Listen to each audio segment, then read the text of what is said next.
Hi, Jan here. Welcome back for what I'm hoping is the final part of the story of my brain injury. I did film this yesterday, but when I went to upload it, it wasn't. Something went wrong and it hadn't filmed it all. So I'm back doing it again today. So and first of all, let me apologise for this big black thing here. I've got a pile of stuff here, so because it looks unsightly, I just threw a cloth over it so I could just get on and have a chat with you. Because I started this 4 months ago when I was talking about the beginning of my brain injury, but wanted to just explain the rest of it, and then it's recovery from then on. I don't intend having any more episodes. Well, about further injuries anyway, you know, I need to keep getting better and better and better. So we're up to the point where I'd just come out of hospital in 2018 after quite a catastrophic... It's interesting that when I went into hospital in 2018, they said it was another stroke. But as I was moved from ward to ward within the hospital, they then said it wasn't a stroke. And even the nurse said to me, how can it go from a stroke to not a stroke in 50 yards? Nobody could explain that to me or to her. But it doesn't matter, because the fact is, I already had a brain injury. It's now, well, in 2018, something else had happened and it was significantly worse. So that was the starting point for the next phase of recovery. So I'd come out of hospital. Strangely, I had developed during this period, I don't remember anything about it in hospital because it wasn't relevant, but I became extremely phobic about going over bridges. In the car, you know, I would be terrified about going over bridges, which is totally weird, you know. Never ever had that before. In fact, I really quite enjoy a good bridge, you know, the higher, the longer, the better. I've always quite enjoyed that, but became very frightened of bridges. But also now, as I'd come out of hospital this time, my balance is much worse than it had been before. So bad that any time we left the house, I had to use a wheelchair because I just couldn't walk 2 steps without falling over.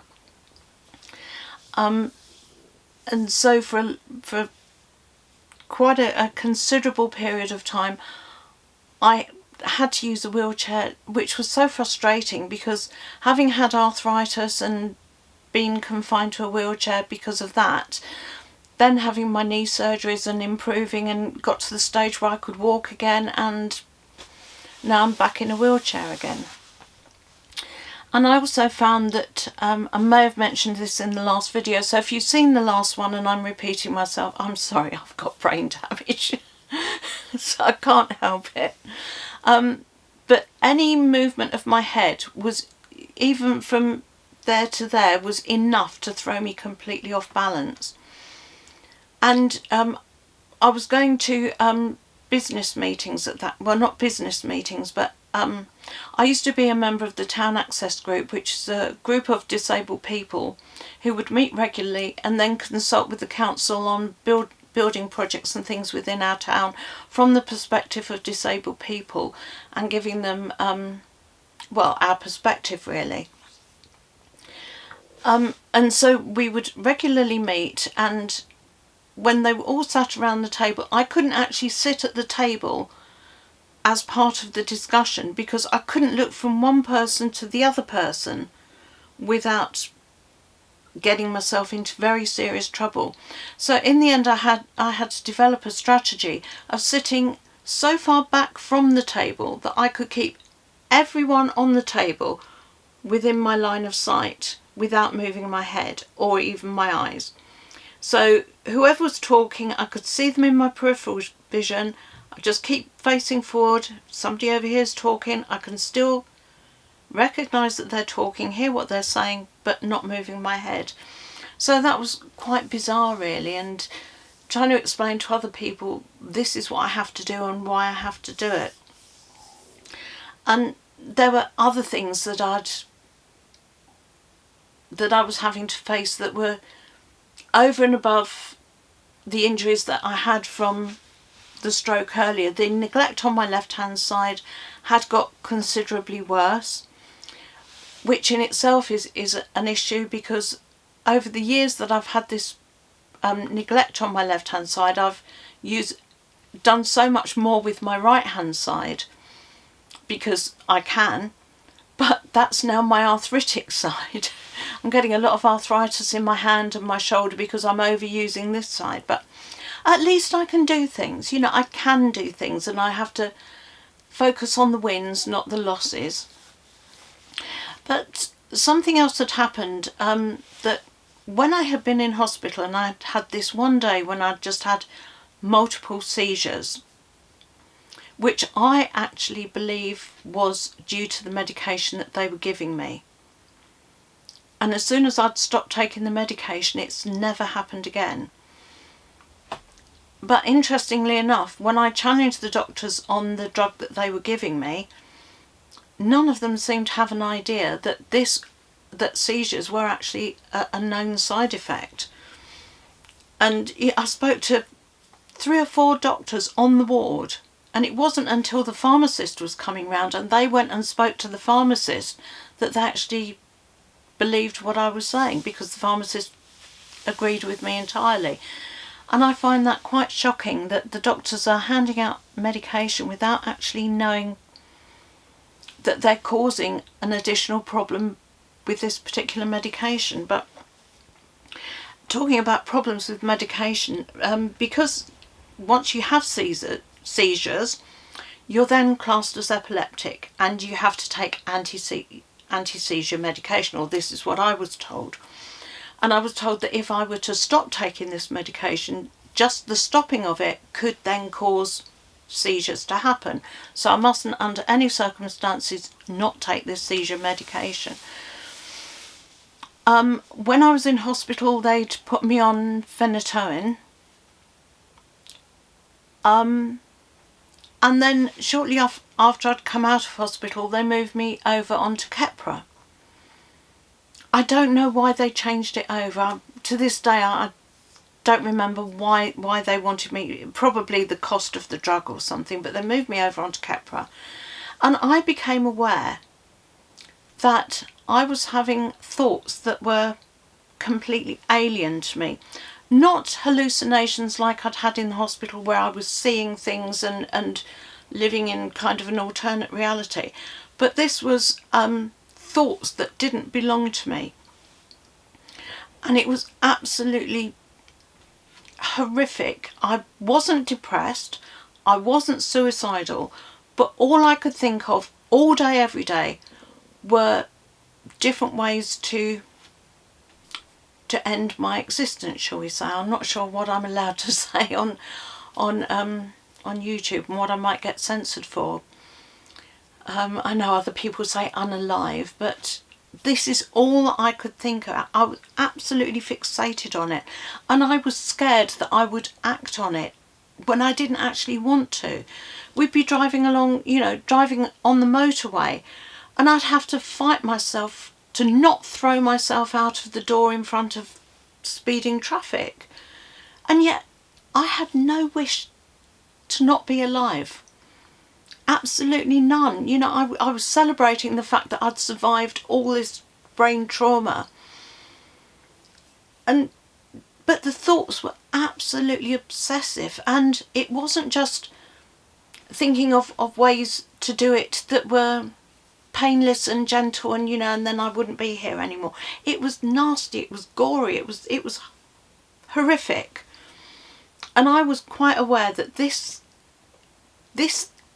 thought pattern is totally alien to me. This is nothing to do with my normal thought pattern. So I did some research, and I know there's such a thing as Keppra anger, or I don't know if that's what they call it, but people who are on this particular drug have anger rages, and I was experiencing that as well.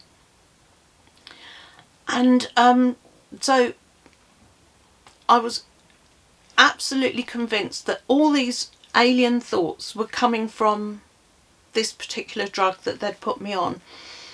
And I thought, I can't live like this on this drug, but I was scared to stop taking it because they told me that if I stopped taking it, then I might get myself into all sorts of problems.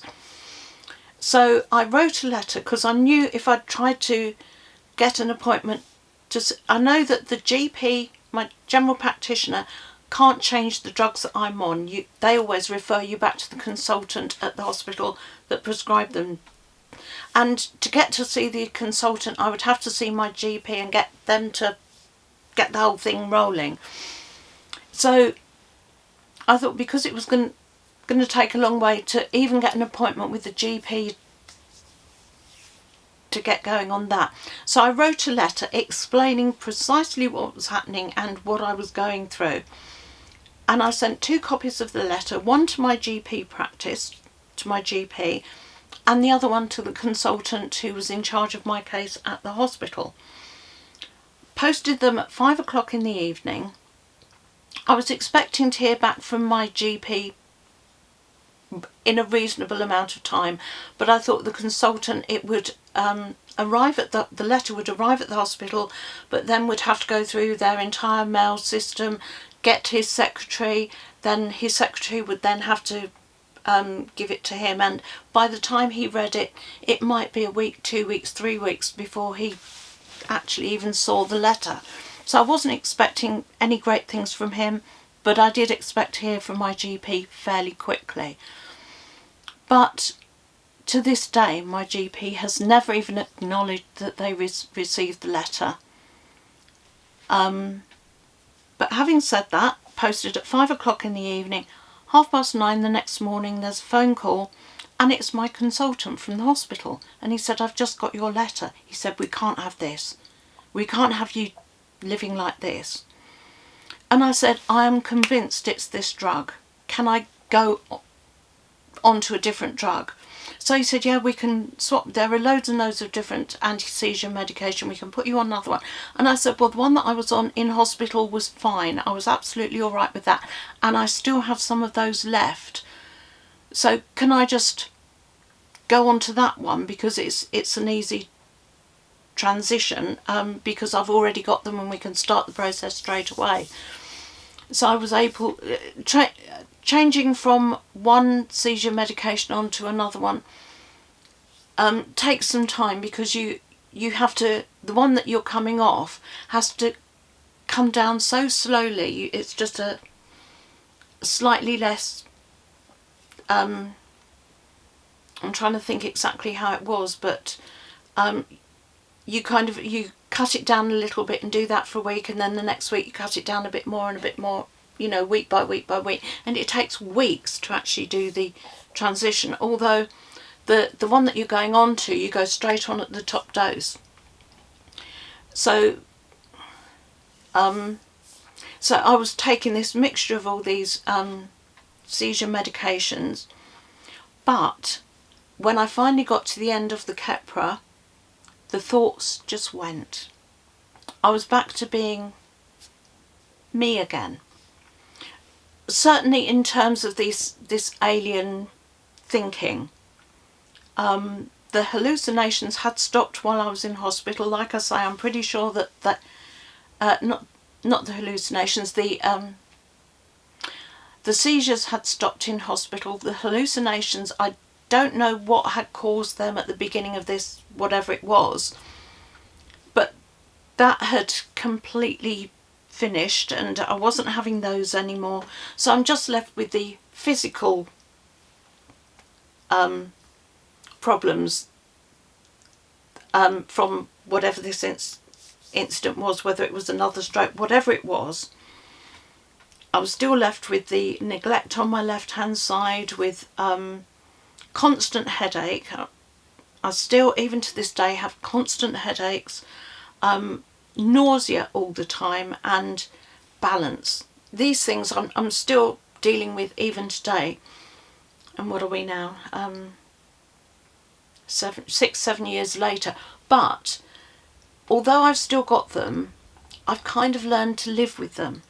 So they're not as bad an issue as they were when they first flared up. And, you know, I can cope with it. And I think if that's what I have to, the price I pay for living a relatively okay life, considering what I've been through, then I'm okay with that. You know, there's so many people who've not come out of what I've been through with as good a...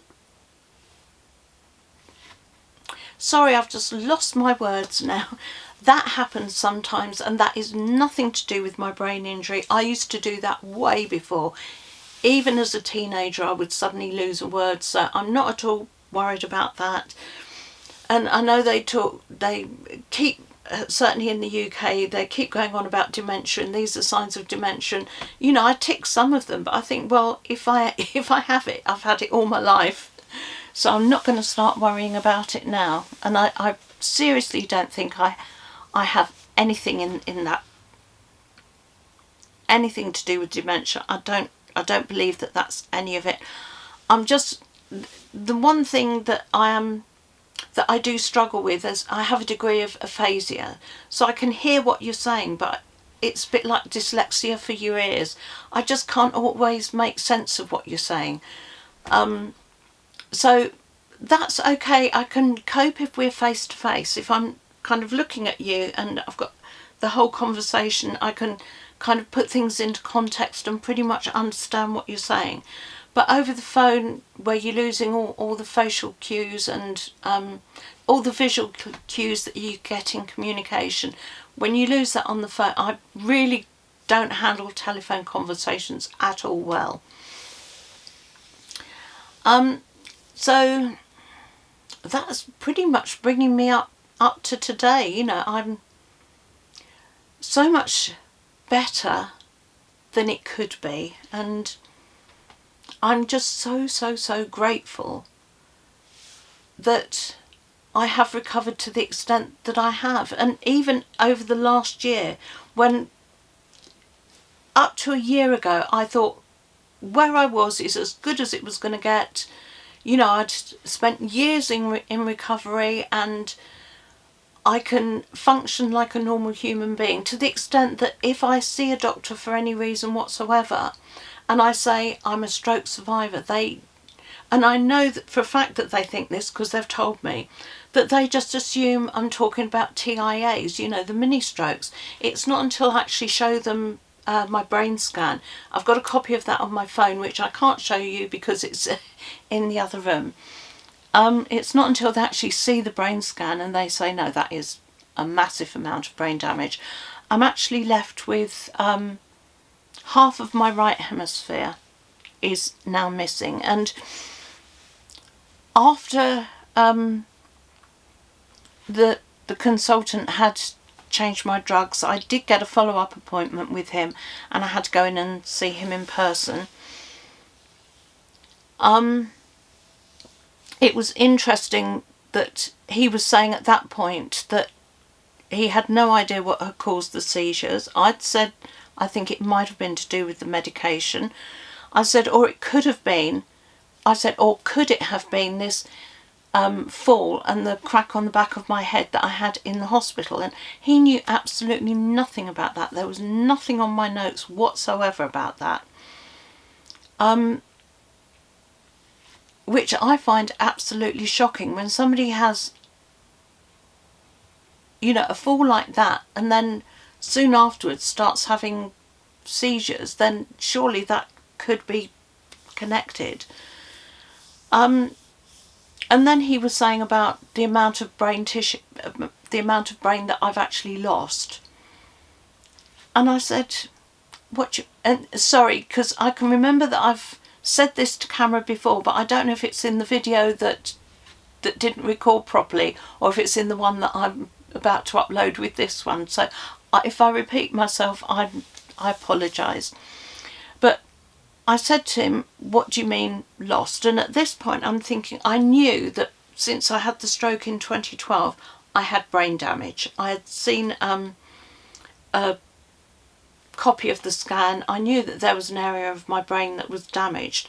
But I'd always imagined that it was like bruised banana, kind of a bit not quite right, you know, or you know, when you get a bruise on an apple or something, not quite right, but still there.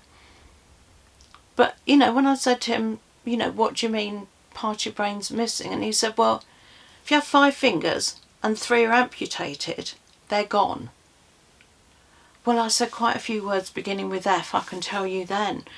And for a long time after that, I was going around just knocking the side of my head to see if I could hear any difference, because I don't know what's in that space now. It's a much bigger amount of damage than there was from the 2012 stroke. And it's literally about half this hemisphere is now gone. And this is what he's told me as well.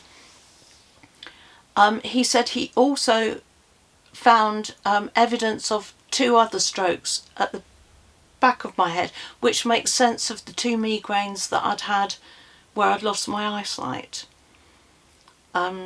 You know, because your visual thing is in the back of the head. And he said no, when I told him about those, he said no, they were definitely strokes. So that means I had the one when I was in my 30s, big one in my 50s, 2 more, and then this big incident that was a stroke and then wasn't a stroke. So I've had 5 serious brain incidents, and yet I'm not, don't know if I ever would have been completely normal, but I'm not back to how I was pre-stroke by any means. But I can function in as, how can I explain this? It's enough for me to be able to live my life the way that I want to. I've got enough of me left to do that. Okay, I fall over. Okay, that's an issue. I've actually got so used to falling over, and luckily I've still got enough fat on me that if I do go down, normally the fat takes the hit of the fall rather than, because my mother and my sister have osteoporosis, where you get where you break bones easily. And my sister's broken quite a few bones. But I have bone density. I'm so lucky that, you know, if I fall down, the only bone that I've actually had a problem with was just after I came out of hospital. I fell. I was sat on the chair in the kitchen, and I fell forward onto my face, and I did break my nose. It doesn't actually show from the outside, which is lucky for me, but the cartilage down the centre is kind of crooked and not the way it used to be. But that wasn't an issue at all right up until you were supposed to stick swabs up your nose and take tests. Well, I just said I'm not going to do that because I've got an issue with my nose. Plus, for many, many, many years, I've been leaking brain fluid constantly out of my nose. So that means that presumably there is some sort of tear in the dura that surrounds the brain, which means that the fluid is leaking out. So if it's coming out, anything that goes up my nose could transfer any kind of germ or whatever up into my brain. So there's no way that I'm sticking swabs up my nose and that's the end of it. I was never in a situation where it was forced on me, luckily.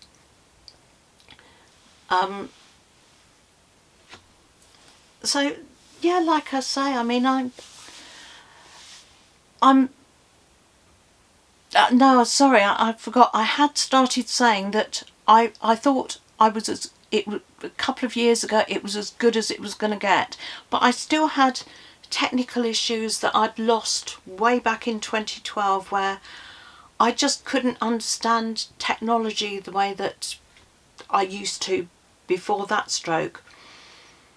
But last year, there were a couple of things. I had a big A3 sized printer. I don't know what that equates to in American sizes, but it's a printer that does twice the normal size paper.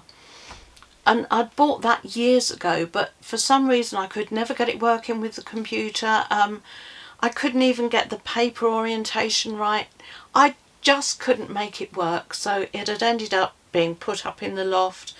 I also bought myself a Cricut machine because I wanted to do some crafting. So I'd spent hundreds of pounds on these two machines, but never used them because I just couldn't understand it. And various other different bits and pieces that I'd bought but just didn't understand well enough to use, so they were as good as wasted, and they ended up in the loft. But because we had to empty the loft out for the building work that we had done, I thought, do you know what, I'm going to just try and see if I can learn this. And so as late as last year, I am beginning to regain some of my technical skills. So even though I didn't do any filming last year, another problem that I had last year is the camera that I'm filming on now. I'd gone outside.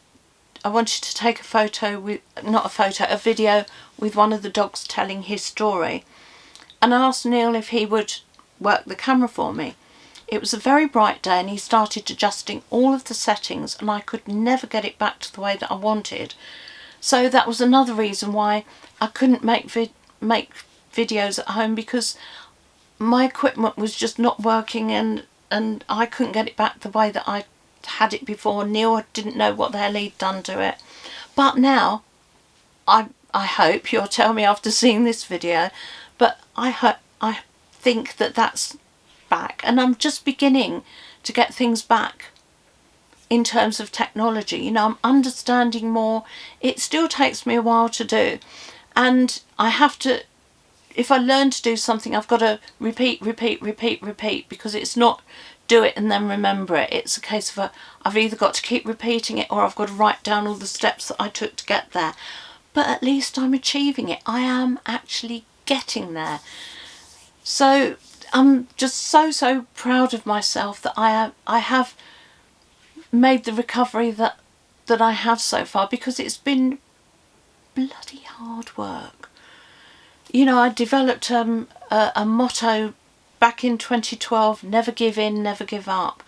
But it has been really hard work over years and years and years. But I feel as though I've achieved so much over these years in terms of getting myself back to almost, well, not as good as I was before, but as good as I can be. So anyway, that's giving you the whole story in 3 parts. Sorry about that, of my brain injury. I do still need to learn editing. So basically what I've been doing with my channel is I sit down, I talk to camera, and then I upload it. I watch it back.